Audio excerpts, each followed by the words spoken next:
propose de commencer. À tout moment, vous pouvez interagir donc, en me posant des questions sur l'onglet questions-réponses. Super. Et puis, pendant à peu près 30 minutes, je vais échanger, vous parler du recrutement. Je m'appelle Sébastien No, je suis dirigeant de Me & My Boss. C'est un réseau de cabinets de recrutement qui utilise un concept original de recrutement, innovant, unique sur le marché. Je ne suis pas là pour faire ma promo, mais plus pour vous parler recrutement. Donc, si vous avez envie d'en savoir plus, n'hésitez pas, vous me trouvez sur LinkedIn où vous aurez mes coordonnées à la fin de ce webinaire. Donc, c'est Arnaud qui m'a invité. J'échange depuis pas mal de temps avec Arnaud. On se voit régulièrement, donc je vous remercie de me laisser l'occasion de pouvoir échanger avec vous. Avec l'objectif, vous n'êtes pas sans le savoir, qu'en ce moment, le recrutement, c'est quelque chose de touchy, voire historique, avec énormément de choses dites sur le marché, et je vous propose d'aller un peu plus loin sur le sujet. À savoir, en introduction, j'en parle souvent pour ceux qui assistent à mes webinaires ou les conférences. 1967, c'est la création de l'ANPE. Donc, pour les anciens, pour ma génération, ça parle Agence nationale pour l'emploi. En 1967, on crée l'ANPE pour processer l'emploi et le recrutement. Et qu'est-ce qu'on met à l'époque en place comme process? On dit, on va faire un CV plus une lettre de motivation. On est en 2022. On a des voitures qui sont autonomes. On parle d'aller sur Mars. Je vous en passe des meilleurs. Et comment on fait pour postuler? Eh bien, toujours le CV et la lettre de motivation. On arrive à un moment où c'est plus possible de recruter de cette manière-là. Il faut changer, il faut évoluer, il faut changer de paradigme, surtout que le marché est en train de changer, à savoir que au préalable, c'était les entreprises qui choisissaient les candidats et on est en train d'avoir l'inverse, c'est-à-dire ce sont les candidats qui choisissent les entreprises. Je vais y revenir juste après. Terminé, j'ai mis cette image parce que ça me fait sourire, mais c'est vraiment ça, c'est terminer le boss au-dessus et le candidat en dessous, c'est-à-dire que le côté, c'est moi qui décide, attendez, je regarde votre CV, je vous dis, je vous rappelle la semaine prochaine pour vous dire si j'ai envie de vous recruter ou pas, eh bien, c'est terminé. C'est l'inverse, quitte à choquer quelques-uns, mais c'est vraiment ça. On est dans un système aujourd'hui où il y a, vous allez voir, un creux dans la pyramide des âges, mais pas que, un changement de paradigme qui vient de la nouvelle génération, mais qui s'est étendu sur toutes les générations. Et toutes les entreprises qui ont compris ça, aujourd'hui, gagnent le match en termes de recrutement et les autres sont à la peine, justement, sur ce système-là. Pourquoi? Quitte à choquer encore du monde, la pyramide de Maslow, c'est cette fameuse pyramide qu'on a adaptée au monde de l'emploi, à savoir que, pour rappel, on voit ça à l'école, en bas, ce sont les besoins physiologiques, manger ou autres. Et bien là, si on les compare au monde de l'emploi, c'est la rémunération, c'est la cafette, les pauses, etc., le poste de travail, l'ergonomie, c'est les besoins primaires. Ensuite, on a besoin de plus de sécurité, on cherche des conditions de travail sûres, avantages sociaux. Moi, je me souviens quand je suis rentré dans le monde de l'emploi, eh bien, c'était, voilà, il fallait un CDI, une situation stable pour que je puisse acheter, m'installer, et je rêvais d'un poste, voilà, sur pas mal d'années, quoi. Et ensuite, une fois que j'étais installé dans le poste, eh bien, je faisais mes preuves.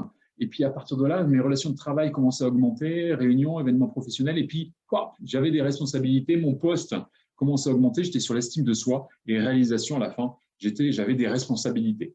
Eh bien, figurez-vous qu'aujourd'hui, on a une génération qui débarque dans la pyramide, on les attend en bas, sur les besoins primaires, en disant, fais-nous tes preuves et puis après, on en discute. Et qui arrive directement à réalisation de soi. Donc, il y a comme un problème d'étage, c'est-à-dire qu'on a des dirigeants et dirigeantes qui les attendent sur les besoins de sécurité, voire besoins physiologiques, et des candidats qui arrivent directement sur la réalisation de soi. Donc, ça crée des fritures sur la ligne et ça crée des grosses problématiques avec des gens qui viennent plus en entretien, qui répondent à des offres, mais après qui ne répondent plus, qui posent des lapins, des gens qui sont embauchés et qu'une semaine après s'en vont, des fois même sans prévenir, etc., etc., etc., etc. Qu'est-ce qui se passe en ce moment? Il se passe que je vais y revenir juste après, sur ce changement de mentalité des personnes qui aujourd'hui, une nouvelle génération qui aujourd'hui va rechercher de l'interaction, va rechercher de la considération et un management aujourd'hui en France qui est encore sur un système de contrôle, alors qu'aujourd'hui, il faut être sur un système de faire grandir les personnes. Quand je dis ça, je dis rien, mais dans le mode de fonctionnement, il nous faut aujourd'hui des managers qui sont capables de prendre en considération les collaborateurs pour les faire grandir et non plus les contrôler. C'est vraiment, vous allez voir, une chose assez forte. Et du coup, ce changement avec ce qu'on appelle la grande démission, vous en avez peut-être entendu parler aux États-Unis, où vous avez des personnes Ça a commencé dans les supermarchés, les hypermarchés Walmart, où une personne se filme avec un micro et dit sur TikTok en direct live, voilà cette personne-là, vous voyez ce manager, l'appelle par son prénom, eh bien, il m'a fait pleurer ce matin quand j'ai fait le rayon, et elle aussi, c'est la même chose, et je démissionne. Et tout ça au micro en direct TikTok. Et ça a créé un mouvement où on a énormément de personnes qui ont démissionné en direct, qui ont pris le micro, qui se sont filmés, et on explique que cette vague de démission aux États-Unis est arrivée en Europe. Elle a eu sincèrement un moindre impact, mais un impact quand même.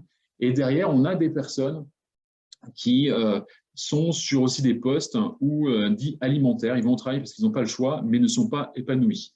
Donc, avec le Covid, le télétravail, on met tout ça en un checker et ça donne des résultats qui ne sont pas forcément splendides. Et donc, des personnes qui vont zapper sur leur emploi, c'est terminé les postes, on va chercher des postes pendant 5 ans, 10 ans, 20 ans.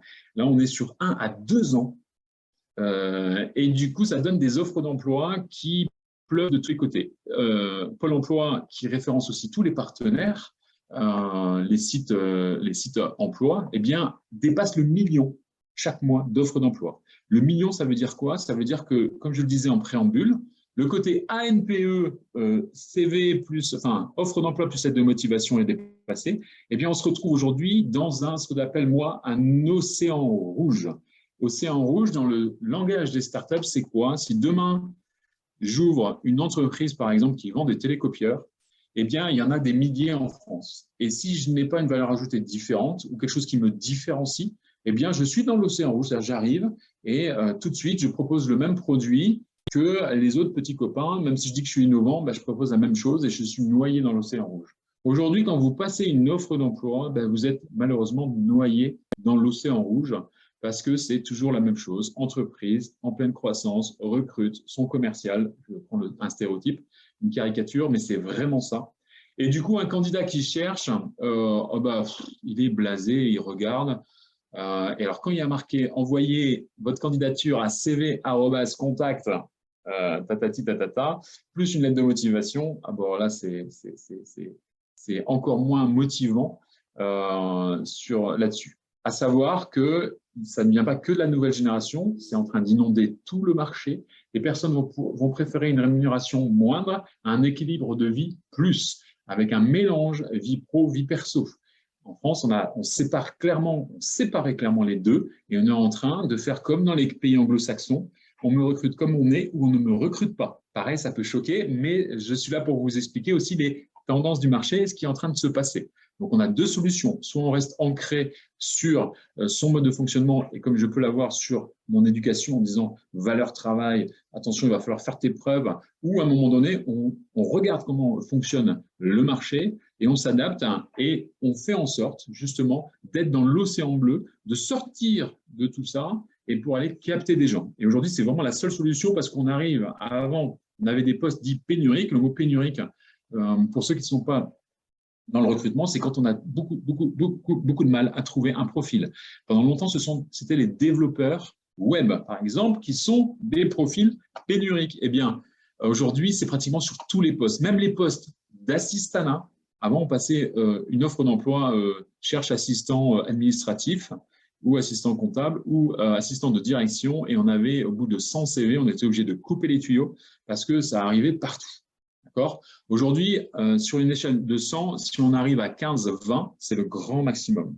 Parce qu'il y a justement cet océan rouge et des candidats qui n'ont pas de réponse et ils en ont marre parce qu'ils répondent et on ne leur répond pas. Et donc, du coup, se demandent même en off si ce n'est pas de la communication de l'entreprise alors qu'il n'y a pas vraiment de poste derrière.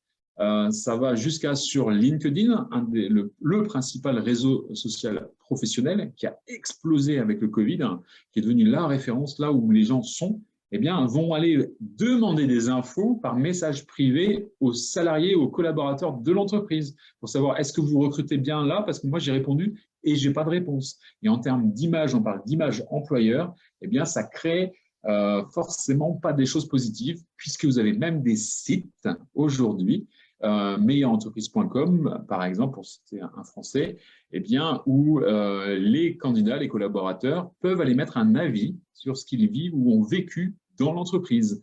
Et comme je dis souvent, même pas peur, c'est-à-dire que ça ne me serait jamais venu à l'idée d'aller mettre un avis sur une entreprise, même si ça ne se passe pas génial. J'étais éduqué avec on ne sait jamais de quoi sera fait demain. Là, même pas peur. Donc, on va retrouver des avis sur l'entreprise et tout ce qui se passe à l'intérieur. Donc, comment on sort de l'océan rouge? Comment on sort? C'est tout simplement, je compare ça pour ceux, je parlais de développeurs par exemple, ils utilisent souvent un langage pour les sites internet pour se faire connaître. Quand on fait son site internet, on a la possibilité de faire du SEO, SEO ou SIA. SEO, c'est quoi? C'est ce qu'on appelle du référencement naturel. Et SIA, c'est du référencement payant. SEO, c'est quoi? Ça veut dire que si on compare ça au monde de l'emploi, ça veut dire qu'il va falloir avoir une politique en interne de faire savoir que chez vous, travailler, c'est épanouissant, mais pour de vrai, il ne faut pas maquiller la chose ou faire ressortir votre ADN, montrer à l'extérieur comment vous êtes à l'intérieur. Et c'est un travail de longue haleine. On parle de marque employeur. D'ailleurs, il y a beaucoup de marques employeurs, c'est marketé, c'est de la pub,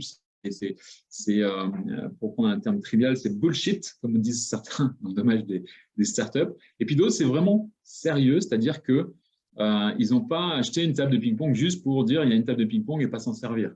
Non, non, il y a des entreprises qui vraiment relaient sur les réseaux et vous les voyez sur les séminaires, montrent ce qu'ils font dans les séminaires, vont interviewer des collaborateurs. Et bizarrement, la cooptation fonctionne bien dans ces entreprises-là. Et je veux vous donner tout à l'heure ce que j'ai remarqué sur le marché, le critère number one, qui est, je peux vous le dire maintenant et je vais y revenir, qui est l'ambiance. En fait, vous pouvez avoir une entreprise avec des locaux qui sont moches, un secteur d'activité qui n'est pas sexy du tout. Si vous avez su créer une ambiance, mais quand je dis ambiance, ce n'est pas disco de night, une ambiance, eh bien, vous allez non seulement garder les gens, ils vont faire plus de 1 an ou 2, et en plus, ils vont les coopter. Donc, je reviens sur mon SEO, c'est du référencement naturel. Ça veut dire quoi? Ça veut dire être capable de créer un site Internet, à un moment donné, faire une page ou deux sur ce qui se passe dans votre entreprise au niveau collaborateur. On fait du référencement naturel, on fait des articles, on fait des témoignages. Pourquoi j'aime bosser là? Pourquoi mon métier me passionne au sein de telle entreprise? On en est rendu là. Ça s'appelle même dans les termes publicitaires de l'inbound marketing, inbound recruiting. D'accord? Inbound marketing, c'est quand on crée du contenu sur le web pour attirer les gens. Par exemple, nous, on a créé un service com qui crée des contenus, comment écrire une offre d'emploi percutante. Eh bien, les gens vont aller télécharger un e-book, hein, ça va me permettre d'avoir leurs infos, et plus ils vont me trouver sérieux, plus ils vont venir vers Me and My Boss pour dire « Ah, je trouve que ce que vous dites est pertinent, et il s'avère que j'ai besoin de recruter. » Ça, c'est de l'inbound marketing. Je fais venir à moi des personnes qui sont intéressées parce qu'ils me trouvent expert. Eh bien, là, dans le recrutement, c'est la même chose, c'est comment faire venir les collaborateurs à soi, les futurs collaborateurs à soi, en les intéressant parce qu'ils vont capter de l'ADN qui leur ressemble en termes de personnalité. Et sinon, vous avez le SIA. Le SIA, c'est le référencement payant. Quand vous avez la flemme ou pas la possibilité ou pas le temps de faire un site où il faut justement faire du contenu, eh bien, on va payer Google pour attirer directement les clients, les prospects. Et on en est là aujourd'hui, hein, parce qu'aux États-Unis, les candidats sont des prospects. Ils n'ont pas d'outils de gestion du recrutement, ils ont des CRM. C'est devenu, aujourd'hui, aux États-Unis, ils ne font plus d'entretien de recrutement, ils font des entretiens de vente et ils sélectionnent ou pas la personne pendant la période d'essai. Et tout ça en équipe. C'est-à-dire que c'est sûr que c'est un système beaucoup plus open qu'en France, c'est-à-dire qu'on peut embaucher et débaucher très, très vite. En France, on ne peut pas adapter ce modèle-là, mais c'est juste de savoir ce qui se passe outre-Manche, de voir qu'aujourd'hui, on va faire du référencement payant. Ça veut dire quoi? Ça veut dire des offres d'emploi qu'on va diffuser en fait dans l'océan rouge, et pour qu'elles soient différentes, ça c'est plus un tip que je vous donne, il y a 3 niveaux qui sont recherchés à la fois par la nouvelle génération, mais par la génération aujourd'hui un peu plus X, Y, Z, dans le sens où on a Marlène de Vague de Sens, qui est une spécialiste qu'on a fait intervenir la semaine dernière, qui est spécialisée justement, qui interviewe, c'est une psychosociologue, toute cette génération jusqu'à 25 ans, et plus de 200 interviews par an pour savoir ce qui les motive. Qu'est-ce qui fait qu'à un moment donné, ils vont choisir déjà, qu'est-ce qu'ils vont faire, qu'ils vont regarder telle offre d'emploi ou pas. ils ont proposé une dizaine d'offres d'emploi sur un panel de jeunes, et pour voir annonces classiques, annonces un peu plus funky, alambiquées, etc., etc. Et il y en avait une qui était choisie pratiquement par tout le monde, à 90%. C'est une annonce qui faisait preuve de dynamisme et d'interaction. Comment on fait ça à travers une offre d'emploi classique? Eh bien, plutôt que de dire entreprise en pleine croissance, c'est des questions qui sont posées à la personne. Envie de rejoindre une aventure tatati tatata, envie de travailler dans le monde du BTP, envie de découvrir tatati. Ce sont des questions du coup qui induisent un dynamisme, qui induisent de l'interaction. Et après, dans le texte, on va amener de la transparence. Donc, ça veut dire quoi de la transparence? Ça veut dire qu'on ne va pas surjouer l'entreprise, on va y amener des éléments véridiques. Si vous avez ces 3 éléments, eh bien déjà, vous arrivez à sortir de l'océan rouge des annonces classiques. Et vous pouvez le voir, et nous, on a fait énormément de tests là-dessus. Dès l'instant où vous êtes sur des annonces avec des questions et puis d'interaction, derrière, la personne se sent concernée.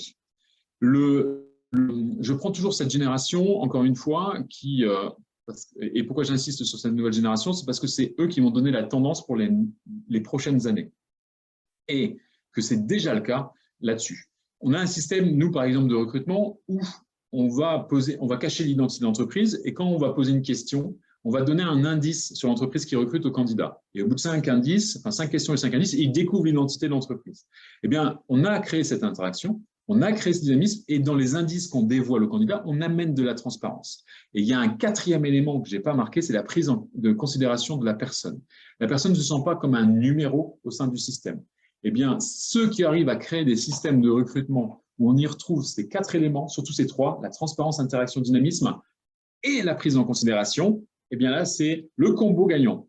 Donc, c'est compliqué à mettre en place dans sa tête parce qu'on a tous été programmés pour passer une offre, trier les CV, recevoir les gens et dire « tiens, je te choisis toi ou toi ou toi ».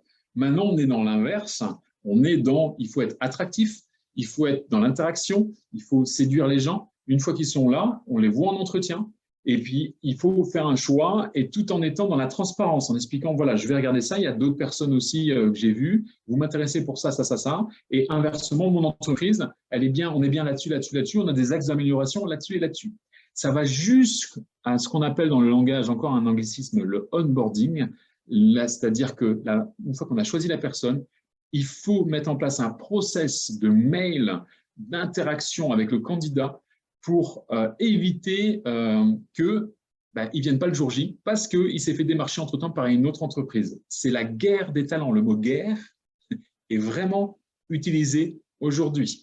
C'est-à-dire qu'une fois qu'on a dit « OK », qu'on est d'accord, on envoie et on explique au bout de 15 jours, tiens, dans 15 jours, vous allez nous rejoindre, voici un organigramme, voici la plaquette de bienvenue, une semaine avant, et encore et encore et encore. Et le jour J, on fait en sorte, on montre à la personne qu'elle est attendue.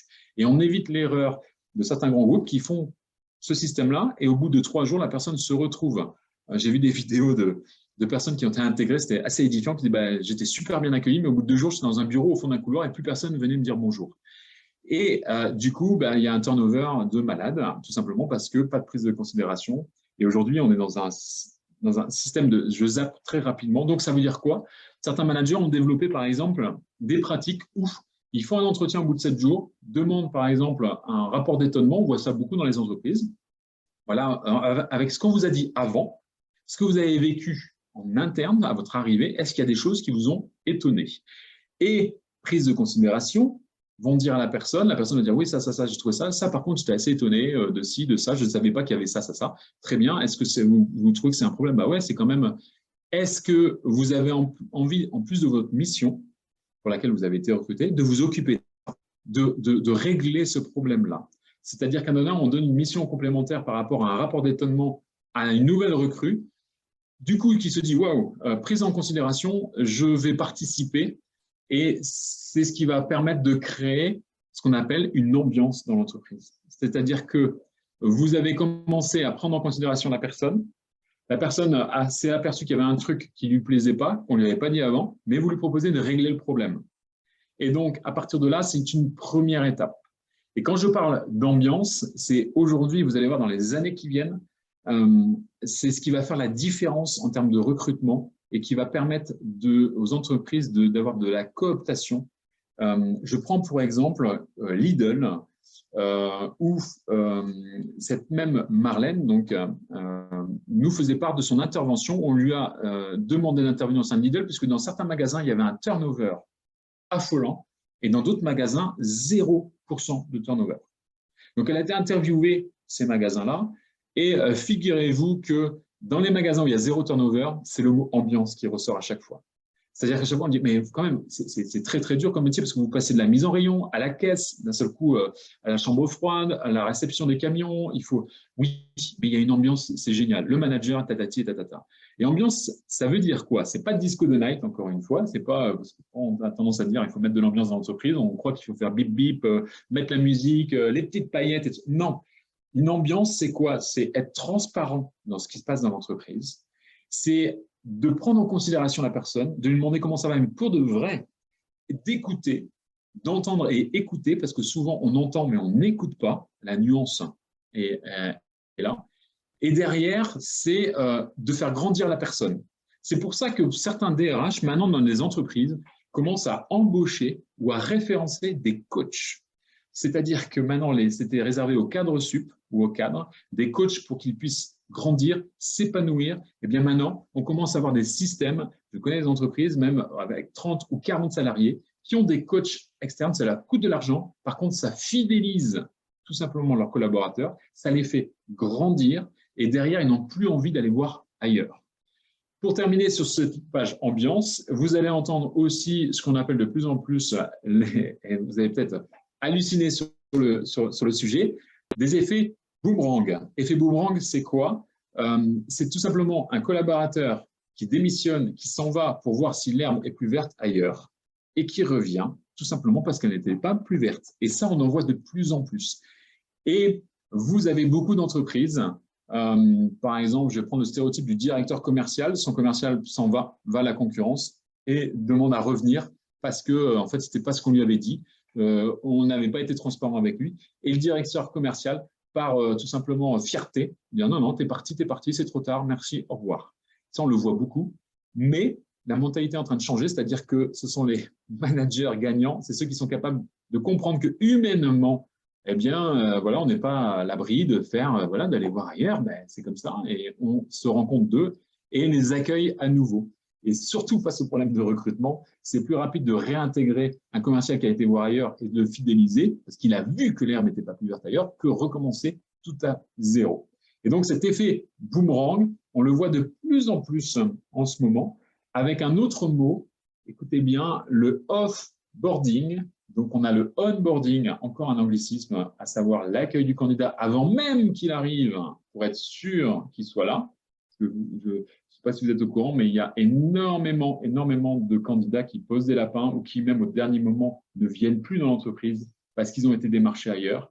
Souvent, c'est parce que quand on les interviewe, ils nous disent « Eh bien, on m'avait dit ça, ça, ça, ça, et je me suis rendu compte qu'on m'avait menti. Donc, je ne vois pas pourquoi on a trahi ma confiance, pourquoi moi, je ferai en sorte de leur faire confiance ou on m'a proposé quelque chose ailleurs ou on m'a dit la vérité, donc j'y suis allé. » Donc, il y a ce phénomène-là très direct. Et donc, ce off-boarding, c'est les gens qui partent de votre entreprise, eh bien, même si vous avez les boules, c'est le terme, eh bien, il faut soigner leur départ. Ils vont à la concurrence. Eh bien, je prends sur moi, encore une fois, on fait en sorte de soigner le départ de la personne parce qu'il y a souvent un effet boomerang derrière et surtout les autres collaborateurs voient que c'est pas grave, c'est une aventure professionnelle. Aujourd'hui, eh bien, l'aventure dans une entreprise, il y a des gens qui arrivent et il y a des gens qui partent. Eh bien, on soigne le départ puisque derrière, ça va se savoir. Les collaborateurs vont avoir même moins envie d'aller voir ailleurs parce que vont sentir une certaine liberté et non pas une interdiction. Et derrière, voilà, donc vous allez entendre ce terme off-boarding, il y a même des formations qui sortent de partout, qui fleurissent de partout sur le sujet. On aurait dit ça il y a 5-10 ans, on aurait eu des boutons, on aurait dit mais c'est quoi ce délire quoi? Attends, moi j'embauche quelqu'un qui me fasse d'abord ses preuves et puis après on parle, on voit si on le fait évoluer. Non, maintenant on est vraiment en train de changer de paradigme. Et encore une fois, ceux qui sont capables de le faire vont prendre une longueur d'avance sur le sujet. Sur l'annonce formidable, je ne vais pas revenir là-dessus, c'est ce que je vous disais tout à l'heure, c'est pour se différencier. On peut, avec un budget moindre, sortir de cet océan rouge. Plutôt que créer une phrase entreprise en pleine croissance, faire copier modèle sur Google, modèle annonce sur Google, c'est allez-y avec votre ADN. Donc ça se travaille, c'est pas facile, ça en met un peu de temps, mais c'est plus des phrases sous forme interrogative pour créer l'interaction, encore une fois, et amener de la transparence. Voilà, si c'est un départ à la retraite, c'est un départ à la retraite ou quelqu'un qui est parti ailleurs, n'hésitez pas dans l'annonce à expliquer un départ, quelqu'un nous a quittés, tatati, pour vivre de meilleures aventures. Nous lui souhaitons bon courage, mais du coup, on cherche quelqu'un. Là, en termes de transparence, vous allez être étonné du nombre de candidatures que vous allez avoir, puisque en face, encore une fois, vous avez 1 million d'offres d'emploi qui, à 98%, sont entreprises en pleine croissance, recrutent, tatati, tatata.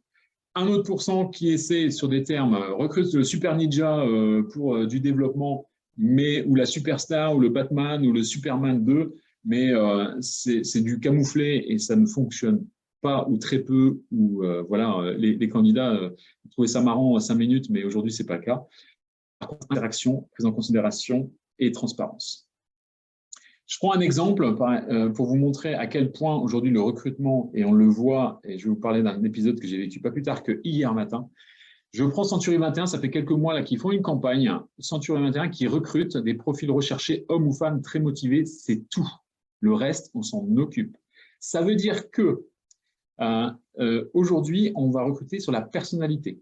Vous pouvez voir sûrement autour de vous des académies internes qui se créent de partout, dans des entreprises. On recrute par exemple des directeurs de magasins pour les poêles Ashgard, par exemple, un peu partout en France. Eh bien, ils ont créé leur propre académie. C'est-à-dire qu'aujourd'hui, ils ont tellement de mal à trouver des gens qui viennent directement du secteur, où ces gens ils sont tellement précodés qu'ils ont du mal à donner ou à les former sur une méthode de vente. Donc, ils prennent des gens à la personnalité qui vont former eux-mêmes. Et c'est vrai dans beaucoup de secteurs. Dans le domaine de la cuisine, par exemple, les concepteurs-vendeurs, c'est plus que pénurie, c'est une denrée extrêmement rare. Et certains, justement, avec les avancées techno d'aujourd'hui, que ce soit les logiciels 3D et autres, la réalité virtuelle, eh bien, ils vont chercher des personnes ailleurs et les former au métier, donc avec des académies. Le reste, on s'en occupe. Les diplômes, on les regarde de moins en moins. Hier soir, perso, j'étais sur une réunion parents-prof de 4e, 3e, où on avait un directeur d'école qui expliquait qu'il fallait dire à nos enfants qu'il fallait aller après le bac, que le bac n'était qu'un passage pour aller dans des hautes études et pour espérer avoir un boulot après. Et ce genre de discours-là, hier matin, j'étais chez les experts comptables, donc 250 collaborateurs, donc un cabinet qui commence à avoir une bonne taille sur l'ouest de la France, et qui me demande de recruter des auditeurs et des chargés de mission comptables, niveau expertise comptable, avec des gens qui n'ont pas forcément de diplôme. C'est-à-dire, ils m'ont dit, on recrute que des bac+5 jusqu'à présent, et on arrive, alors ils utilisent le terme diva, on a des divas qui nous demandent des salaires mirobolants, qui ne se rendent pas compte, qui veulent travailler 35 heures, et ils en ont marre. Donc, ils cherchent des gens motivés. C'est ce qui a marqué ici sur Century 21. Et il dit, si vous nous trouvez des gens bien câblés, qui sont forts en calcul, en chiffres, c'est-à-dire qui aiment bien les chiffres, et on fera des tests pour voir tout ça, une personnalité et l'envie, on va les former pour qu'ils deviennent auditeurs. Ça veut dire que quelqu'un qui a un bac, ou même qui n'a pas de diplôme, mais qui a l'envie, qui sait écrire sans faire de faute, pas forcément évident tout le temps, qui a une appétence pour les chiffres, eh bien, il a une chance aujourd'hui de se retrouver sur des postes qui lui paraissaient pas possibles avant. Donc, on est vraiment sur cette mouvance-là. C'est personnalité, personnalité, personnalité et envie d'apprendre, envie d'y aller. Et pour capter ces gens-là, eh bien, il faut être capable de montrer une ambiance. Comment on fait ça? Je vais aller un peu plus loin pour vous montrer jusqu'où on est rendu et ce que certaines entreprises font pour aller capter les candidats. Ils travaillent sur ce qu'on appelle leur pourquoi.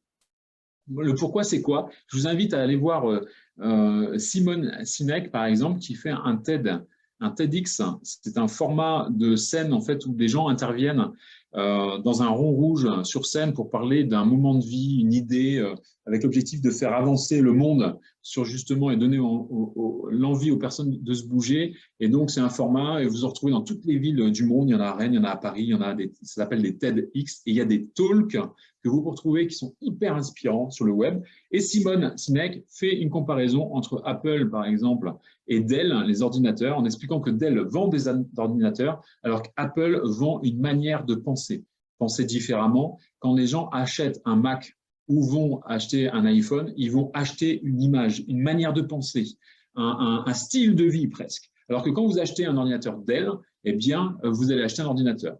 Et donc, ça veut dire quoi? Ça veut dire qu'il faut savoir dans l'entreprise pourquoi vous vous levez tous les matins. Qu'est-ce qui fait que vos collaborateurs se lèvent tous les matins? Et aujourd'hui, il y a des ateliers qui se mettent en route. Je prends l'exemple de Me and My Boss. Très rapidement, c'est par exemple demander à tous vos collaborateurs de marquer sur un post-it quels ont été les moments de joie qu'ils ont pu vivre à un moment donné dans la société. Nous, ça peut être par exemple un candidat qui dit « Waouh, je ne connaissais pas cette entreprise, j'ai l'impression que ma place a toujours été là. » C'est une entreprise qui dit « Ouais, je ne pensais pas pouvoir attirer un profil de ce niveau-là dans ma petite entreprise, etc., etc., etc. » Et ce qui fait qu'à un moment donné, ces post-it, on les met sur un arbre, sur les branches, et chacun sait son why, c'est pourquoi, c'est ces moments de joie. Le fait que je me lève le matin, c'est aussi pour rencontrer les copains, les copines, etc.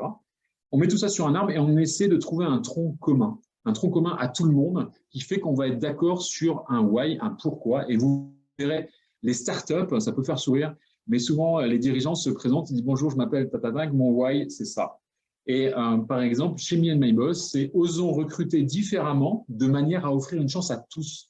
Offrir une chance à tous côté candidat, côté entreprise, que ce soit une TPE et qu'on n'ait pas de recruteur en interne, eh bien notre système permet d'offrir une chance de capter des hauts profils. Et inversement, des profils qui ne connaissaient pas tel ou tel poste ou telle entreprise, eh bien, vont pouvoir y aller avec un système égalitaire qui nous permet de converser avec le candidat, de regarder les réponses d'abord avant d'aller regarder le CV. Eh bien, nous avons notre why. Donc, les entreprises, vous verrez de partout, peut-être que vous avez déjà entendu, travaillent leur why justement sur leur pourquoi. Comme ça, ils vont pouvoir communiquer dessus et plus il est sincère, plus derrière ça marche en termes de cooptation.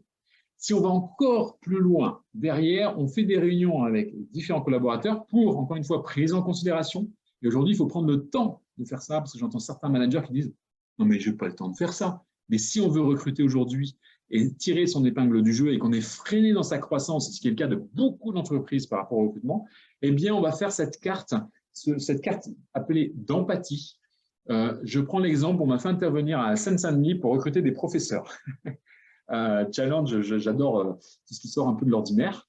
Eh bien, on a fait une carte d'empathie avec tous les directeurs d'établissement, c'est-à-dire que sur ce support-là, on a mis au milieu dans le rond professeurs des écoles et on a mis par différentes tranches d'âge, c'est-à-dire quelqu'un qui sort des études, quelqu'un qui est en milieu de carrière et quelqu'un qui est en fin de carrière. Et par exemple, si je prends quelqu'un qui est en fin de carrière, on a aujourd'hui un mouvement de cadres sup, d'accord, qui ont payé leur maison, qui ont payé les études, je parle dans le stéréotype, hein, qui ont tout payé et qui, à un moment donné, ont toujours rêvé d'être prof, mais n'ont jamais pu le faire, soit parce que ça pouvait être le regard extérieur, la rémunération et tout ça. Et qu'aujourd'hui, j'en connais quelques-uns qui vont à la fac ou autre donner des cours. Et donc, on va mettre cette personne-là et qu'est-ce qu'il voit? Et on va marquer sur des post-it, hein, chacun va marquer ses idées. Qu'est-ce qu'il pense et qu'est-ce qu'il ressent? Qu'est-ce qu'il voit? Qu'est-ce qu'il entend? Il entend qu'il y a un manque de professeurs cruels, il entend que l'éducation nationale, c'est au secours, que et qu'est-ce qui se dit et fait? Et on va mettre des post-it. Et à partir de là, ces besoins, ces problèmes en bas, je vais vous passer rapidement, hein, c'est juste pour faire comprendre, eh bien, on va mettre une stratégie pour aller communiquer auprès de ces personnes-là. Je vous parlais de référencement naturel. Eh bien, on va écrire des messages sur LinkedIn, des messages sur son site Internet pour répondre à ces besoins en bas à droite avec des phrases d'interrogation, envie d'une deuxième carrière, envie de transmettre, etc., etc. Vous avez tel ou tel souci? Eh bien, nous sommes là pour discuter avec vous. Donc, on en est là aujourd'hui. Là, on est carrément dans l'inbound recruiting, faire venir à soi des personnes qui nous ressemblent. Et c'est pour vous dire le travail qu'on est obligé de faire par rapport à 1967, création de la NPE, où on écrivait une annonce, on recevait des CV et on triait. Aujourd'hui, on est obligé d'imaginer quel type de profil jusqu'à la personnalité, ce qu'il pense, ce qu'il a besoin, ce qu'il ressent pour aller les attirer chez nous. Je résume et après, on va pouvoir passer aux questions. Ce qui est le plus important dans un recrutement. Demain, vous vous développez, vous avez besoin de recruter. Il y a ces 5 onglets qu'il faut travailler. J'appelle ça l'expérience de la veille. Ça veut dire quoi? Ça veut dire qu'une personne, d'accord, qui veut se renseigner sur vous, sur votre image, sur les architecteurs, eh bien, il va aller surfer sur le web. C'est son premier réflexe. Donc, il faut lui fournir une expérience de veille, que ce soit sur LinkedIn, il va s'abonner à votre flux, il va regarder ce qu'il y a comme actu, il va regarder ce qu'il y a comme commentaire, il va regarder les photos. C'est ce qu'on appelle l'expérience de la veille. Et vous allez travailler son inconscient au fur et à mesure en lui fournissant de la data qu'il va intégrer. À un moment donné, il va vouloir franchir le pas, c'est-à-dire qu'il va, généralement c'est septembre-octobre, c'est en ce moment et c'est début d'année, les bonnes résolutions, on a passé les vacances avec la famille, les amis, on vous a dit ouais, c'est bon, tu te fais avoir, il faut que tu changes de boulot, ou c'est l'entretien annuel et vous n'avez pas eu l'augmentation. Et donc là, vous passez à l'expérience de l'information. Et donc, quand il y a un envoyé CV à contact@wanadoo.fr, c'est catastrophique en termes d'expérience de l'information. C'est plutôt derrière, certains mettent même en place des quiz, des questions, quel type d'architecte vous pouvez être, quel type en termes d'assistanat, vous êtes plutôt comme ci ou comme ça, pour leur faire vivre une expérience de l'information qui soit vraiment sympathique et qui change par rapport à ce qu'on vit aujourd'hui. Ils en parlent même le samedi soir avec des amis. Tiens, j'ai demandé des infos par rapport à un poste. Waouh, c'était génialissime. Et le fait d'en parler, marque employeur, ambiance, tatati, tatata. C'est pour ça que notre système, nous aussi, d'interaction permet de faire vivre une expérience de l'information intéressante.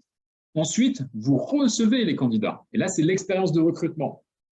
On a une petite promo, on fait une formation sur comment faire passer les entretiens de recrutement, mais ça va jusqu'à l'accueil, d'accord? J'ai vu des entreprises qui accueillent des fois les candidats parce qu'ils n'ont pas réservé de salle. Ah mince, on va prendre telle pièce et puis il y a des échantillons de fournisseurs de partout. Il y a eu une petite réunion avant, donc ça sent le cerveau qui a bien réfléchi. Non, c'est hyper important de bien accueillir le candidat. En amont, il y a tout un travail aussi nous allons nous rencontrer nous allons discuter de ça. Est-ce que ça a un plan pour venir dans vos bureaux? Enfin, on va très loin. Et pendant l'entretien, on ne fait pas un entretien de recrutement où on va déstabiliser le candidat. C'est ce qui a été fait par beaucoup de cabinets de recrutement il y a très longtemps. Certains le font encore. Ils partent du principe que quand on va être en poste, on va stresser. Et quand on stresse, on a un comportement qui est différent. Donc, ils se disent, je vais faire un entretien où je vais stresser la personne pour voir comment elle réagit si elle était en poste. Sauf qu'aujourd'hui, clairement, le candidat, il s'en va, il ne reste pas, il claque la porte ou il s'en va avec un grand sourire, mais il va aller sur les réseaux dire mais c'est des fous, n'importe quoi. Aujourd'hui, ce qui marche, c'est l'entretien de recrutement où vous mettez à l'aise la personne. Plus vous la mettez à l'aise et plus vous allez avoir d'informations sur ses motivations et sur ses expériences et voir en quoi il y a adéquation. Et ensuite, l'expérience de l'onboarding, un anglicisme, mais on va l'entendre de partout. On est en train de faire un partenariat, par exemple, avec Balthazar sur Paris, une 50aine de consultants qui accompagnent le CAC 40 sur le changement. Ils font un système d'e-learning sur l'onboarding. Et nous, en fait, on arrive pour capter les personnes. Et derrière, on va les capter avec notre outil d'interaction. Une fois qu'ils vont découvrir l'identité d'entreprise, ils vont dire « Ah ouais, pourquoi pas ?» Eh bien, ils vont basculer sur de l'e-learning, c'est-à-dire qu'ils vont commencer à être formés sur les produits de l'entreprise avant même de passer les entretiens de recrutement. Donc, on en arrive à un point où on fait rentrer dans un système le candidat pour que déjà, il soit séduit par l'entreprise, qu'il voit qu'on le prend en considération et qu'avant même d'être embauché, il commence déjà à apprendre des choses, à découvrir et avec l'envie d'intégrer l'entreprise pour y retrouver l'ambiance. Donc, pour vous dire jusqu'où on est. Et ensuite, c'est l'expérience au sein de l'entreprise. Ça, c'est du management pur. Et on a un travail colossal en France avec ce qu'on appelle le principe de Peter, par exemple, qu'on peut retrouver partout. C'est, pour ceux qui ne connaissent pas, c'est tout simplement le principe de Peter. C'est quelqu'un qui réussit. Je vais prendre le stéréotype du commercial. Le commercial, il réussit, il fait des ventes, donc il est promu directeur commercial, sauf qu'il n'a jamais managé de sa vie. Il peut apprendre, mais certains ne sont pas faits pour manager et arrivent en limite de compétences. Et ce qui fait qu'on a promu quelqu'un qui n'a pas forcément, qui arrive en limite de compétence et du coup qui n'est pas compétent. Mais comme en France, on est dans un système où on ne fait pas rétrograder les gens, eh bien on arrive à force, on fait monter les gens jusqu'à leur limite de compétence et on ne les rétrograde pas, ce qui fait qu'on arrive à énormément de managers qui ne sont pas forcément des managers. Donc, il y a un paradigme à changer là-dessus sur, encore une fois, non pas le management de contrôle, mais participatif. J'entendais l'autre jour une entreprise qui intervient dans le domaine de l'hôtellerie-restauration. Le PDG me disait, maintenant, nos commerciaux, on arrête de les géolocaliser avec leur voiture, on arrête de les appeler tous les jours, on fonctionne au résultat, on a des KPI, des chiffres chaque semaine, ils ont un outil, ils rentrent leurs chiffres dedans. S'ils font ces chiffres en 3 jours, eh bien, ils le font en 3 jours. Si c'est une semaine, ça les regarde. On discute une fois par semaine et après, on se voit en présentiel une fois par mois. C'est-à-dire qu'on est sur du pilotage au résultat et non plus au temps où le fameux 8h00 par exemple, tout le monde arrive et qu'en tant que dirigeant, manager, on grince des dents quand il y en a un qui arrive à 8h05 jusqu'à 17h30 et à 17h31, tout le monde se lève et s'en va, ce qui peut agacer parce qu'on n'a pas été éduqué dans ce système-là. Tout ça est en train de changer et je ne vous parle même pas du télétravail qui maintenant devient un critère où on en parle dans les annonces. Donc là aussi, il faut changer notre mindset. Télétravail ne veut pas dire égal glandouille. C'est simplement un changement d'état d'esprit, de mode de fonctionnement et de mode de travail. Les développeurs en informatique l'ont adopté depuis très longtemps. Tous les matins, ils font ce qu'on appelle un scrum, une mêlée, où ils sont connectés en visio avec chacun des projets. Et derrière, on voit les indicateurs qui avancent. Ce n'est pas possible pour tous les métiers, bien entendu, dans le milieu industriel, etc., etc. Il faut aller sur place. Mais aujourd'hui, il y a un changement avec des entreprises parisiennes qui vont débaucher les développeurs en province en leur fournissant tout le matériel, en augmentant leur salaire de 25% parce qu'ils sont en province. Eux, ça leur coûte moins cher en bureau. Ils ont des développeurs en télétravail, mais c'est en train de partir sur tous les types de postes dans le domaine du service. Voilà, j'ai 45 minutes respecté, j'espère, le tempo et pouvoir échanger avec vous. Si vous avez des questions, réponses, ça sera avec grand plaisir. Donc, n'hésitez pas à intervenir s'il y a une question auquel je peux répondre. Ce webinaire sera en replay, donc vous pouvez le regarder à nouveau ou le partager. Est-ce que vous auriez une question, quelque chose qui vous intrigue? Est-ce que vous avez été étonné par ce que je dis? Est-ce que ça vous agace? Est-ce que vous dites, oh, non, c'est normal? Par exemple, la restauration, il y en a beaucoup qui ont abusé, donc aujourd'hui, c'est le retour de bâton.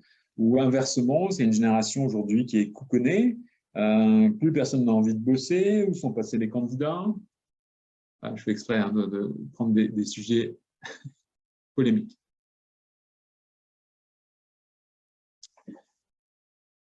Alors, dites-moi si vous avez des questions.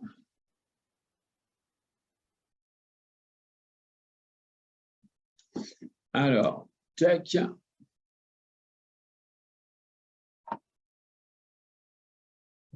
Alors, n'hésitez pas.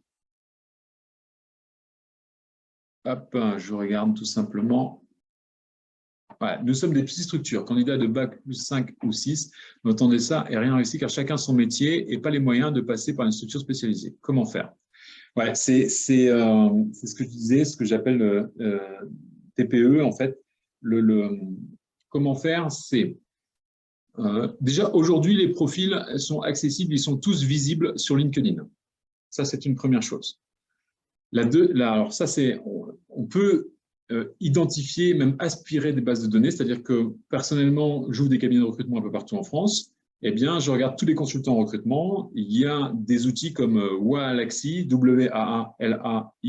Waalaxy, c'est un robot qui va aller aspirer, d'accord, sur LinkedIn, les personnes sur une zone géographique. Je vais viser tous les consultants en recrutement en Nouvelle-Aquitaine. Eh bien, il va tous me les aspirer. Et donc, à partir de là, je vais leur envoyer un message personnalisé. Mais si on fait un message trop publicitaire et trop généraliste, on ne va pas réussir à rentrer en communication avec eux. C'est le deuxième effet deuxième obstacle à franchir, c'est qu'une fois qu'on a repéré, derrière, il faut arriver à discuter avec eux. Et les recruteurs sont comme des fous, c'est-à-dire qu'il y a des messages du type « Waouh, salut !» J'ai un frère, par exemple, qui est à Montréal, qui est développeur, il reçoit des messages, il m'en fait des copies. C'est « Salut Benoît, j'ai le poste de ta vie, il faut absolument qu'on mange ensemble, je t'invite au resto, je t'en parle, quand est-ce que tu es dispo ?» Donc, tutoiement, elle ne le connaît pas et elle lui propose déjà un poste. Donc, vous repérez vos cibles et après, et c'est chronophage, je vous l'accorde, c'est faire un message personnalisé. J'ai vu que vous êtes passé par telle boîte, ou vous avez fait telle école. Il s'avère que j'ai des affinités avec ça, ça, ça, ça. Du coup, est-ce que je pense que ça serait peut-être intéressant que nous discutions ensemble. Ça, c'est la première stratégie pour rentrer en communication. Et Baptiste, je vous réponds juste après. Et deuxième stratégie, c'est d'aller démarcher quelqu'un, par exemple, vous savez que c'est le profil idéal et vous lui posez une question, vous dites « Bonjour, j'ai vu que vous êtes passé par telle étape. Il s'avère que je cherche quelqu'un qui sache faire ça, ça, ça. Je fais appel à l'entraide. Est-ce que vous connaissez quelqu'un qui aurait ces critères-là » Et bizarrement, quand il va lire les critères, il va dire ah, « mais c'est moi ça » et il va vous demander « Ah ouais, c'est quoi ?» et puis là, il va vous lâcher un peu « J'aimerais bien qu'on en discute parce que ça pourrait m'intéresser. » Mais ça, c'est avec zéro budget, c'est chronophage, c'est le plus direct. Et ensuite, sinon, budget, c'est entre 600 € à peu près, c'est une annonce. Et là, il faut aller sur les principaux que sont Hello Work, par exemple. Vous faites référencer sur Google Emploi, mais ça ne marche pas forcément. Et là, c'est créer un texte vraiment qui crée de l'interaction. Mais vous n'êtes pas sûr, avec 600 € d'avoir des profils. Donc, le mieux, c'est la frappe chirurgicale d'aller chercher les personnes. Qu'est-ce que je pense de Welcome to the Jungle? Donc, ils sont très, très forts en termes de communication. C'est très axé, c'était très axé, enfin, c'est encore start-up. Ce que je reproche, alors ça, c'est le côté positif, c'est que ça montre l'entreprise, des photos, des vidéos, c'est dynamique, sauf que ce sont des communicants et non pas des recruteurs. Ce qui serait génialissime, c'est si leur site, en haut à droite, ils avaient un recruteur externe qui se porte garant de répondre aux candidats et de dire comment c'est dans l'entreprise à l'intérieur. Je m'explique, je suis candidat, je vois l'entreprise, je dis wow, ça a l'air sympa. Je vais demander au recruteur, est-ce qu'il bon, il y a tel poste, j'ai vu, est-ce que tu veux en savoir plus? Parce que moi j'aime bien le rouge, j'aime bien le vert, j'aime bien le bleu. Et là, le recruteur va dire ah ben c'est dommage parce qu'eux ils n'aiment pas le rouge, ils préfèrent le violet.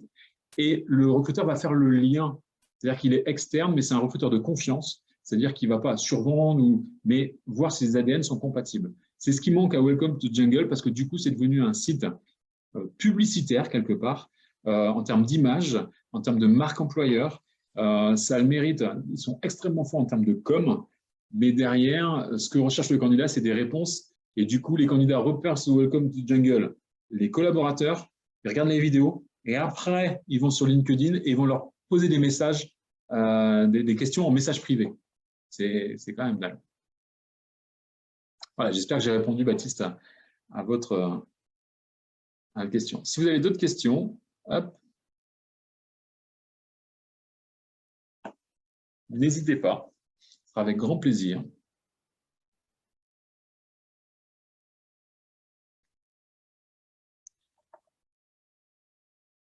Écoutez, si vous n'avez pas d'autres questions, on peut se retrouver sur LinkedIn. N'hésitez pas à me demander en contact. Sébastien No, N-A-U, tout simple en 3 lettres. Ou sinon, vous voyez avec Arnaud. Arnaud, que je remercie de me laisser l'occasion d'échanger avec vous sur le sujet. Donc, qui a été rebaptisé Julien, et je vais faire mon enquête pour savoir qu'est-ce qui s'est passé. Comment faire en sorte que nos collaborateurs communiquent et développent notre marque employeur? Tout à fait. Alors, Hélène, on en revient, il faut se poser la question, par exemple, pourquoi les gens vont dans des associations, par exemple sportives ou autres, musique, dans des associations, des clubs, s'investissent en tant que bénévoles. Et Dieu sait si des fois c'est compliqué, mais moi je fais du rugby, j'ai mes enfants qui font du basket, et je vois les gens qui sont impliqués dedans, parce qu'ils sont passionnés, surtout parce qu'il y a une ambiance. Il y a une ambiance et ils sont capables de se lever tôt le dimanche matin, de faire ci, de faire ça, parce qu'il y a une ambiance. Et donc, c'est être capable de créer un mouvement dans votre entreprise, de faire en sorte que les personnes fassent des choses, mais que ce ne soit pas vous qui leur disiez bah, « Tiens, ça serait bien de faire un séminaire, est-ce que tu peux m'organiser ça ?» Non. C'est est-ce que tu peux nous créer je vois que par exemple, tu surfes bien sur LinkedIn, j'ai vu que tu es pas mal, est-ce que tu pourrais partager ça avec nous, ça m'intéresserait. Ou qu'est-ce qu'on pourrait améliorer, par exemple, dans l'entreprise. Je fais souvent, nous, ce qu'on appelle les petits cailloux, c'est-à-dire sur un paperboard. Ça va être très rapide, autour d'un café, des croissants. Tiens, ça serait intéressant. Dans votre quotidien aujourd'hui, est-ce que vous avez des petits cailloux? C'est quoi? C'est un PC qui ne marche pas, une connexion Internet au secours. C'est des petits trucs. Mon stylo, des fois, c'est vraiment rien. Et là, sur des post-it, on marque les petits cailloux. Okay, et il y a des cailloux qui sont un peu plus gros. On n'a pas, des fois, on est surpris, on n'a pas l'information là-dessus. On ne voit pas en termes de chiffre d'affaires où on en est. Okay, comment on peut résoudre ça? Est-ce que ça t'intéresse de prendre le pilote de tout ça? Ça peut être, encore une fois, tiens, on ferait du pilate. J'ai vu ça dans nos locaux. Une personne qui a envoyé un mail, tiens, je connais quelqu'un qui fait du pilate, est-ce que ça intéresse du monde? Entre midi et 2. Eh bien, ça c'est des personnes, du coup, créent des choses, plus de la prise en considération dans le travail et la transparence sur l'entreprise, ce qui est bien et ce qui peut être amélioré, ça amène une ambiance. C'est dingue, mais c'est comme ça. Et du coup, cette ambiance-là, si vous leur dites, il nous manque du monde, comment on peut faire? Eh bien, derrière, ils vont communiquer autour d'eux. Ils vont aller chercher. S'ils comprennent l'incidence de ne pas avoir du monde, ce que ça génère, eh bien, ils vont le faire savoir. Une pratique que je peux partager avec vous d'une entreprise qui, elle, a demandé à ses collaborateurs de partager en fait la marque employeur via les réseaux sociaux, a fait un petit concours, a dit voilà, on a des événements, si vous les prenez en photo et vous les partagez, eh bien, celui qui aura plus de partage derrière, on lui offrira un cadeau. Et le premier cadeau qu'il avait donné, écoutez bien, c'était un week-end à Marrakech pour 2. Week-end à Marrakech pour 2.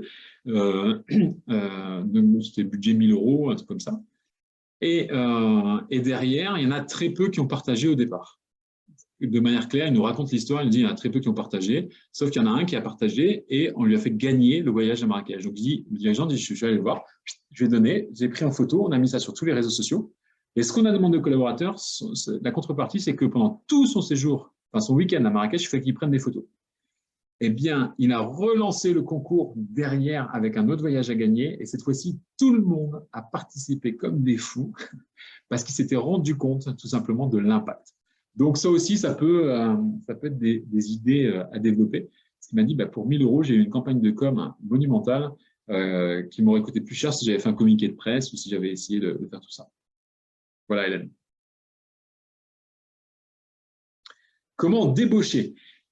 Débaucher, c'est ce qu'on appelle de l'approche directe dans notre jargon, même de la chasse de tête. Ce qu'il faut surtout faire attention avant d'aller débaucher, c'est de voir les clauses de non-concurrence et vous pouvez être attaqué pour concurrence déloyale si vous allez chercher en direct les personnes. Donc, la meilleure approche, c'est ce que j'ai expliqué tout à l'heure, c'est une approche indirecte. C'est-à-dire, bonjour, vous êtes du secteur, je regarde ce que vous faites, je vois que vous êtes dynamique et tout ça. Je vous envoie ce message au cas où, mais il s'avère qu'on cherche quelqu'un qui ait telle compétence. Et bizarrement, il les a. Et donc, si vous connaissez quelqu'un, ça m'intéresse de puissiez me le rabattre. Si vous arrivez à mettre dans les termes chers collègues ou confrères ou des choses comme ça, c'est encore une fois, on prend en considération la personne et on lui demande de l'aide. L'humain est prêt à aider si ça ne lui demande pas beaucoup d'efforts. Mais du coup, on démarche les personnes et on leur demande s'ils connaissent quelqu'un, qui connaît quelqu'un. Et bizarrement, ils se retrouvent dans le profil. Nous, par exemple, quand on est obligé d'aller faire de la chasse avec certains profils, comme on a une méthode assez innovante d'interaction où ils ne connaissent pas le nom de la boîte, on va jouer sur leur ego. On va dire, tiens, j'ai vu que vous êtes passé, donc personnalisé à chaque fois, hein, vous êtes passé dans telle boîte, telle boîte, telle boîte. Il s'avère qu'on a un client qui cherche ça, ça, ça.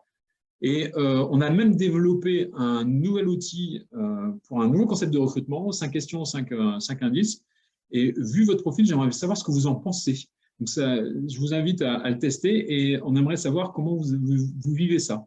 Donc du coup, on lui dit sur l'ego, tiens, ce serait bien de tester ça, on aimerait avoir votre avis. Et puis là, l'air de rien, il va découvrir une entreprise, il va découvrir un poste, il va se dire ah ouais, mais c'est pas mal ça. Ah, je voyais pas ça comme je savais pas que cette entreprise a fonctionné comme ça. Et hop, on arrive à les faire basculer. Mais c'est jouer sur l'ego. le moi, l'humain, par essence même, est branché sur le moi. On est comme ça, moi, moi, moi. Quand j'entends une conversation extérieure, tout de suite, mon cerveau me dit « et moi ». J'entends parler de ski, quelqu'un qui raconte ses vacances de ski, tout de suite, vous allez avoir des personnes autour qui vont dire « ah ben moi, quand je fais du ski, je fais ci. Ah ben moi, quand je… » C'est pour ça que même quand on vous pose une question, si vous avez quelqu'un à la concurrence, sur un after work, vous discutez avec lui et qui vous pose des questions, et vous, ça se passe comment votre croissance en termes d'embauche, je dis n'importe quoi, eh bien, quand vous lui répondez, et derrière, il faut lui rajouter la petite phrase, parce que quand il vous la pose, c'est jamais innocent, toujours moi, moi, moi, c'est en rapport avec lui. Pourquoi tu me poses cette question-là? Est-ce que tu es open ou pas? Voilà. Donc, c'est de la frappe chirurgicale.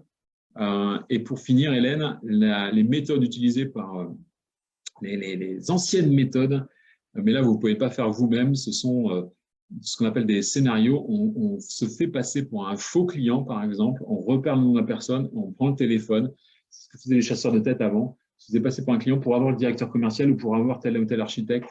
Et derrière, une fois qu'il avait la personne au téléphone, ben bon, en fait, je ne suis pas un client, je suis un chasseur de tête.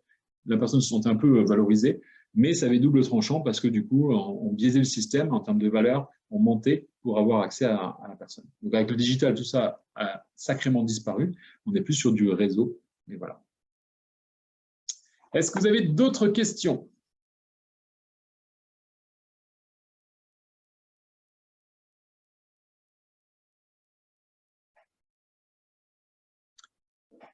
Eh bien, ce que je vous propose, c'est qu'on se retrouve sur LinkedIn. Vous n'hésitez pas à m'appeler si vous voulez échanger sur des problématiques personnelles. On va vous envoyer le replay. Je vous remercie de m'avoir écouté. Et puis, je vous dis peut-être à bientôt dans le futur. Merci encore une fois, Arnaud, pour m'avoir permis d'échanger avec vous. Je ne sais pas si je dis Arnaud ou Julien. Je vais vraiment…